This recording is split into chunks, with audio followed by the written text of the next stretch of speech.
நீங்கள் பார்த்துக் கொண்டிருப்பது உங்கள் விஜய்.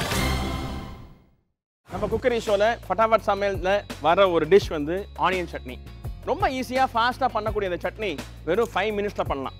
இந்த வெங்காயத்தை பீல் பண்ணி ஸ்லைஸ் பண்ணி ரஃப் ஸ்லைஸ் பண்ணால் போதும். ஏன்னா இதை வந்து நம்ம மிக்சியில் அரைக்க போகிறோம். நான் துரி வச்சிருக்க தேங்காவை இந்த வெங்காயத்து மேலே போடுறேன்.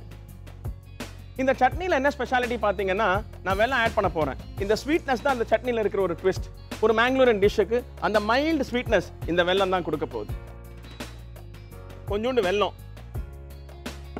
காரத்துக்கு ஒரு 10 காஞ்ச மிளகா, புளிக்காக கொஞ்சம் டேமரின், இத்தனையும் ஒன்றா சேர்த்து ஒரு மிக்சியில் போட்டு பிளெயினாக தண்ணி ஊற்றி அரைக்க போகிறோம்.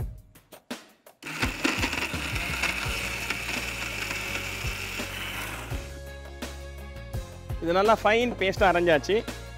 இந்த சட்னியோட ஸ்பெஷாலிட்டியே வந்து இது கொஞ்சம் காரமாகவும் இனிப்பாகவும் புளிப்பாகவும் இருக்கிறதுனால இது வந்து மேங்களூர் போண்டாக்கு ஒரு பிரமாதமான ஒரு சைட் சட்னி.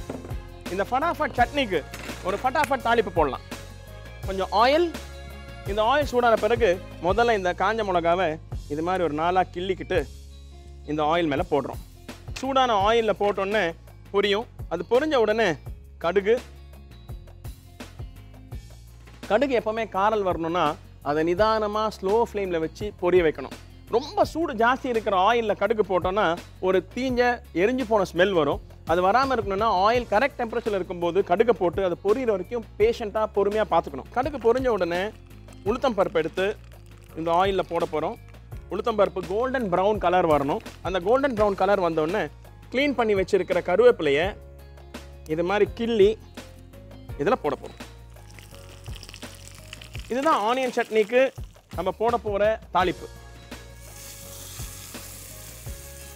இப்போ பார்த்தீங்கன்னா பியூட்டிஃபுல் ஆரஞ்சு ரெட் கலரில் ரெடியாக இருக்கிற இந்த சட்னி அந்த ஆயிலோட சேர்ந்து கிளேசியாக ஃபேண்டாஸ்டிக்காக வந்திருக்கு. இதுக்கு தேவையான உப்பு இந்த கட்டத்தில் நம்ம ஆட் பண்ணுறோம். நல்லா மிக்ஸ் பண்ணிடுறோம். Wow, fantastic fresh orangish onion chutney chatpata 5 நிமிஷத்துல ரெடி.